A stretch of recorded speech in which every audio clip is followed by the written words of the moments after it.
Not content with your content? You've come to the right place. The DisContent Show with Joe Kuzma.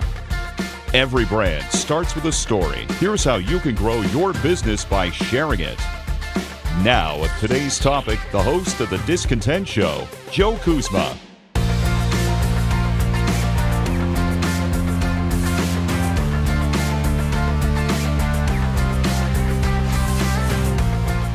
Hello, everyone, and welcome to the DisContent Show. My name is Joe Kuzma, and if you're a returning listener, welcome back. If you're a first-timer, well, welcome.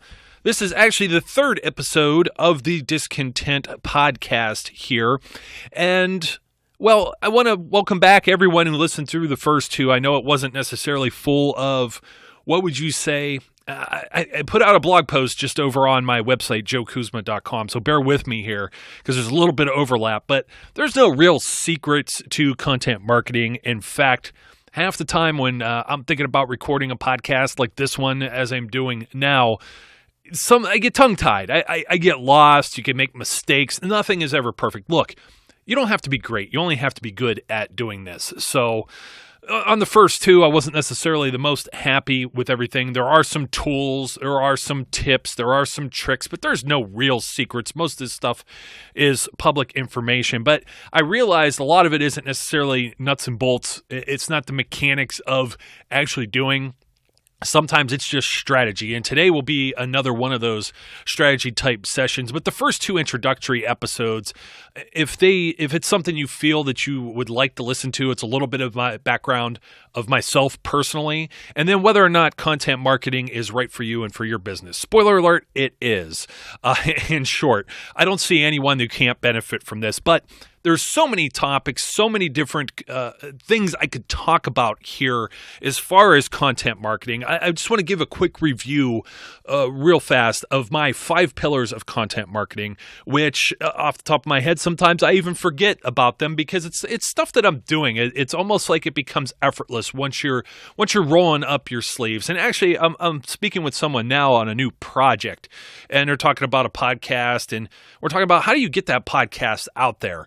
How do you advertise or promote or market it and get it to listeners? You need a website. You need some way to funnel. Now, you don't absolutely need a website in order to produce and have a podcast, but in the future, I'll discuss why self-hosting a podcast, I feel you should own and hold and control as much of your content as humanly possible.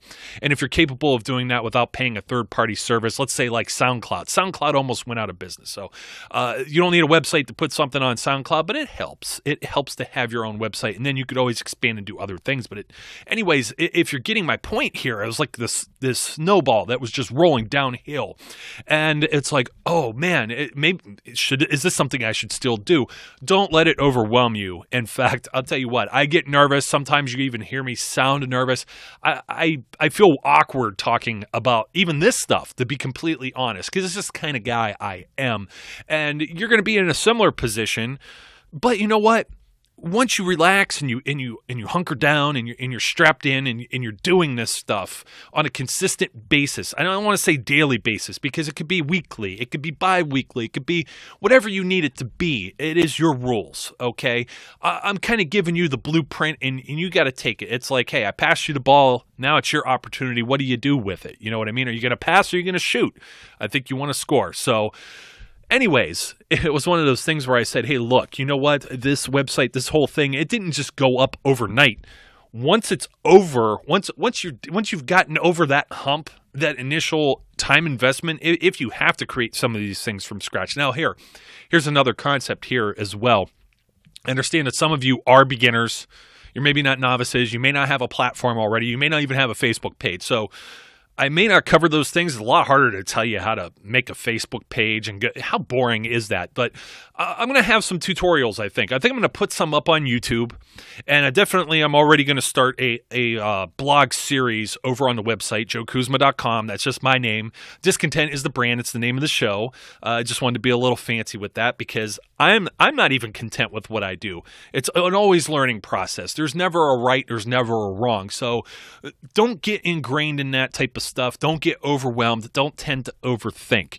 But if you haven't started on this stuff yet, I'm going to have some pointers for that as well, because everybody needs that. And you need it in plain language, because if you go and you search on Google, you're going to get a bunch of marketers who they might be selling you something, and that's okay. I sell things too. I mean, that's why we exist. That's why we do some of this. We also do it because we love it. We also, because we know a lot about it, and because we want to help persons like yourself that are listening to this show.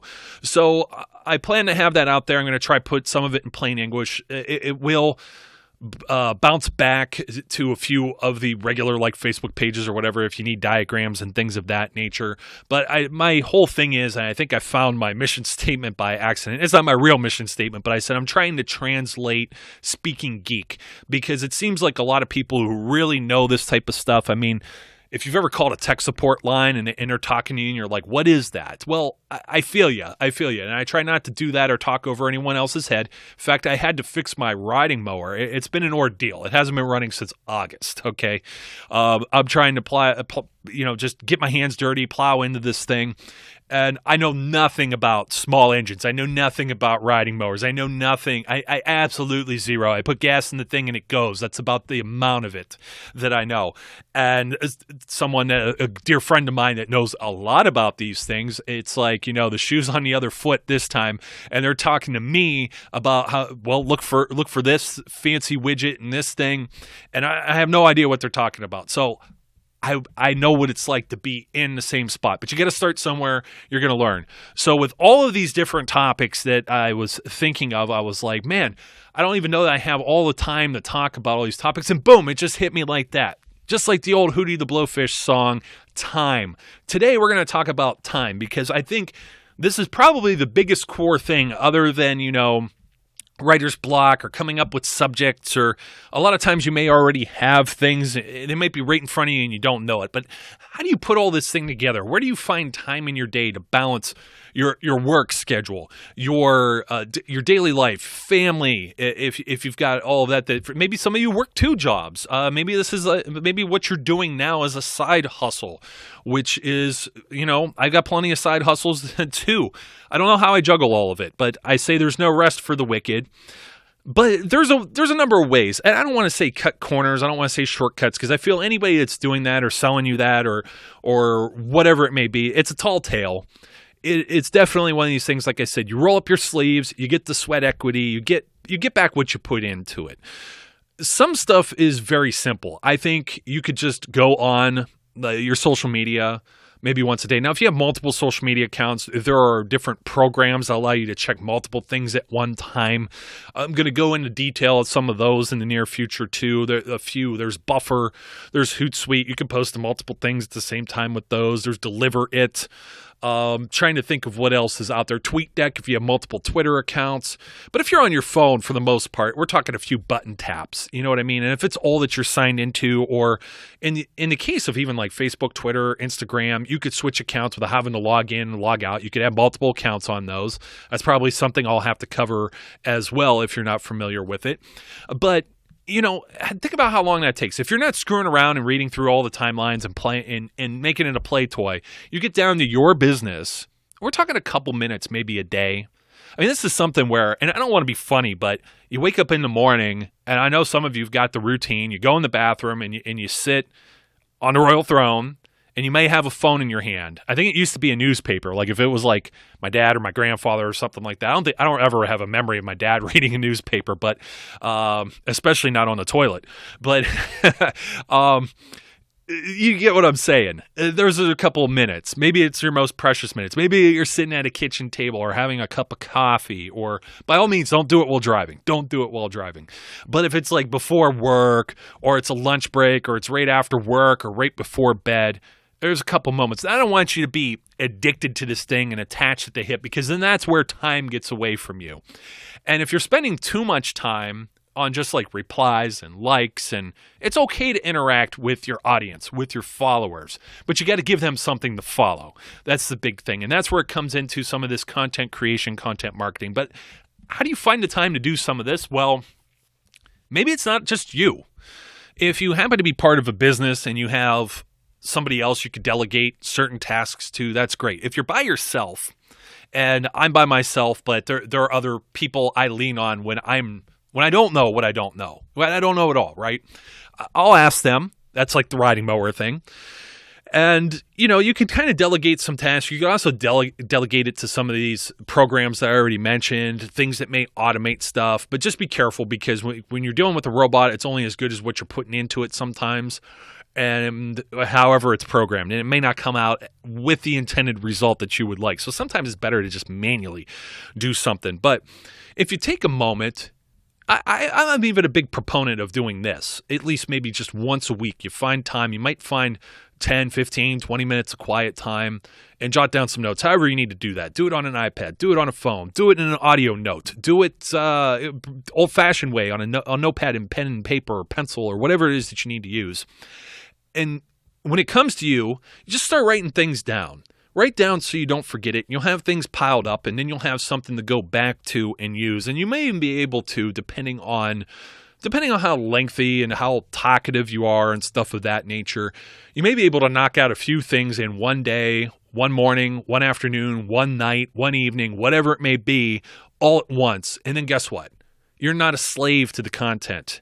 You're not a slave to all this stuff. Now all you got to do is put it in one of these other programs or something and schedule it. Or just one morning you just copy, paste, and post it or something. So you save it in a spot where you can get to it.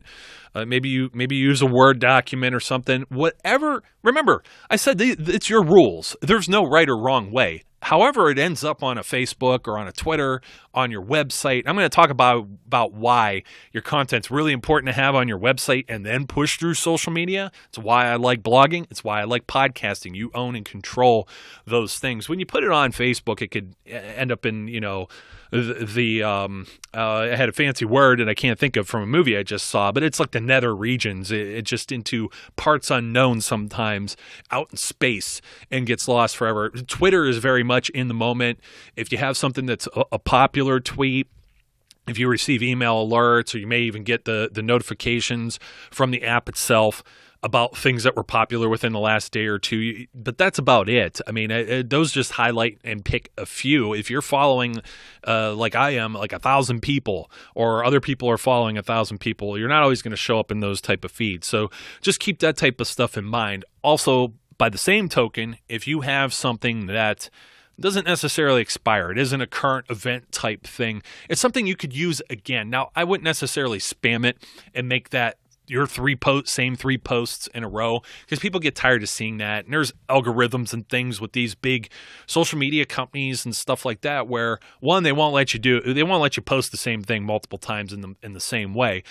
Another thing with that as well is people just get tired of seeing it. Now, if it isn't the only thing, and you're not forcing it to anybody, then it's probably okay. You space it out. You have something else. I think the one that really kind of sometimes rubs someone the wrong way is if you're announcing something or you have a contest, and those things where they require repetition because you're trying to get a lot of engagement. But if it's informational or something that's entertainment 1, 2, 3 times, if it's evergreen content, which if you're not familiar with that, I'll go through that in a later date, something that doesn't really expire. Like I said, not like sports scores and things like that. Those things, a few hours later, it's old news.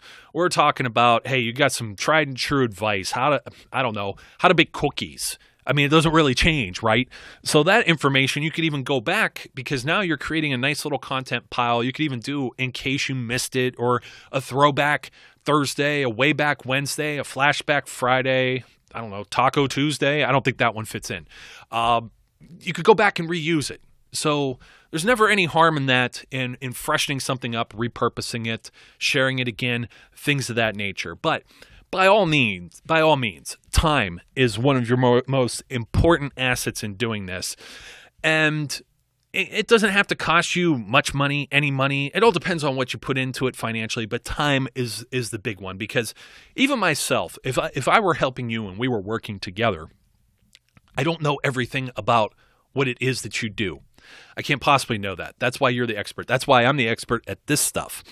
So you come up with some ideas. I find a way to massage it. I'm a wordsmith. I put it into the English language, a creative spin on it, whatever it may be, make it exciting, get it out. That might be something that you're good at naturally on your own. Maybe you need a hand with it. Maybe you need a second opinion on it. Ask the spouse. might roll their eyes, but every now and then, you never know. It surprises me the stuff that my own wife finds interesting when I show it to her. I'm like, really? That is not the opinion that I thought of it. So with time, it doesn't have to be a lot of time. I love to keep I love to maybe keep most of my evenings, especially like before my young daughter's bedtime, open, free. I don't like to do anything. Now, after that, all bets are off. My wife goes to bed earlier than I do. It gives me a lot of time to do whatever it is I need to do. I'm not really an early bird, but in the morning, one thing that I started doing is I don't like carrying my phone around anywhere, in the house, anything. If I go into the office, my phone goes face down on the desk. Now, there's two reasons for that. One, it saves battery because on an iPhone, at least, it knows if the phone's down and it isn't trying to shove alerts to me and stuff. It's supposed to save the battery. Does it really? I don't know. They admitted that they slow your phone down, but that's just a joke. But I like to keep that away. I like to keep email away for a little bit as well, because you could get into the email black hole and it just sucks your time away. Something terrible, especially if you get into a reply chain and it goes back and forth, and all of a sudden you don't understand what's in the email and you need a phone call, and then there's text messages. Try and stay out of the loop. There's a lot of cliches. There's a lot of things I live by, a lot of principles. I like to say 80-20. I don't know that it's necessarily always 80-20. Sometimes it's 90-10. Sometimes it's 70-30. What it is if it's not worth your 80% of your effort and it's for the 20%, just do away with it. Just ignore it. There may be stuff where it is in the 20 and you have to eventually address it, and that's fine. I'm not a big fan of meetings. I think meetings just suck the time out of everything. I want to go through bullet points. I want to go boom, boom, boom. Here we go. Got it. Done. And when you have all of these other distractions, and there's a lot of distractions, like I said, phones these days, you're constantly distracted. I like to just take those type of, I don't necessarily want to call it a negative, but it's like an influencer on your life. Anything that could like bog or drain you down, and you know what they are. It might even be a certain type of food that you shouldn't eat and is going to upset you, or something that's going to make you sleepy or whatever. You got to get rid of some of these negative influencers that upon your day. And when you do that, you'll find you have plenty of time and you can knock everything out. Now, being organized also helps quite a deal. If you have any type of apps or anything with a checklist, like I said, anything, write it down. And then you could check it off your list, because then you're struggling to think for it. When you could go and refer back to it, you never know when that inspiration or that thought is going to strike you. And when you're planning out your day, not everyone's capable of planning out their day and doing this and that. Trust me, I'm not the person that's advocating spend only 10 minutes on this, because you can never plan for that. And you will drive yourself insane if you go 2 minutes over and then it cuts into time that you've allotted for something else. You got to be free. You got to be fair. You got to be flexible with yourself. And you're eventually going to develop a habit and a pattern that gives you plenty of time for, making all of these marketing efforts, content marketing efforts, if you will, and being successful at it. And there's a lot that you can and will do in this type of line of work. And the only real thing is there's two things. There's time, and for me, it's also consistency. So if you have help, you have somebody that can help you with this, that's great too. Never look a gift horse in the mouth. If you have something that's laying around, I even say this to people, if you have a website and you have an about page, even just an about page, something on your homepage, there's stuff that's probably written there that at some point someone put it on there, and it's not bad information. And you'd be surprised how much you could just glean just off of something like that. Pamphlets, brochures, books, anything of that nature. All good stuff. Now I'm going to talk about things that you should and shouldn't share. There's also like 3 principles to that. But I'm going to cover that in another day. So I hope this information was good for you. I hope the Hootie the Blowfish song didn't stick in your head, so now you can't get it out and you got to play it at some point. But just in summation, try to get rid of some of the negative influences that may impact your day as best as you can. You can't plan for everything. So I tell you, don't plan for everything. Just try and say, you know what, I'm going to work on this right now. You probably know that you have a certain cutoff time, but don't try and cheat yourself. Don't try and cheat yourself from working on this, don't try and cheat something else, such as your family or your work, while doing this as well, or else it's going to add one of those stressors. That's the word I was looking for. Negative influence that's going to just destroy your day. It's going to make you feel like you're a slave to the content, slave to checking into Facebook or Twitter or Pinterest or Instagram or any of these other things that are out there that you can do. It can become overwhelming. This is a good way to not have it overwhelm you. And by all means, if you love it and that's what you want to do is spend all the time in the world on it, hey, knock it out of the park. Have fun with that too. So until next time, I'm always accepting topic ideas and discussion ideas over on my website, joekuzma.com.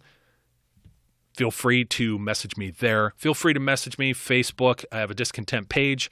Joe_Kuzma at Twitter is my Twitter. All of that will be repeated here in about a second. So as I like to say when I sign off, I got a small catchphrase and I absolutely live by it. I hope you do too. Be safe, be good, and I will catch you later. Hi folks, this is Joe Kuzma. No, don't worry, you're not hearing things twice. I'm just here to say from the bottom of my heart, thank you for listening to today's show and being a follower and subscriber of the DisContent podcast. And I want to remind you that if you're interested in more information about all the various things it is that I do, whether it be about this show, content marketing, or you want to ask a question, you may visit me at joekuzma.com. That's JOEKUZMA.com. Or you can follow me as well on Facebook. Make sure you get the page and not the personal profile. Sorry, it's only for friends and family. Also on Twitter at Joe_Kuzma, LinkedIn or Instagram. Also, don't forget, if you haven't already, subscribe, whether that be on iTunes, YouTube, or your favorite podcast provider, so you don't miss out on any of the great episodes that we have. Once again, thank you again for your support, and I look forward, as always, to speaking and interacting with each of you again soon.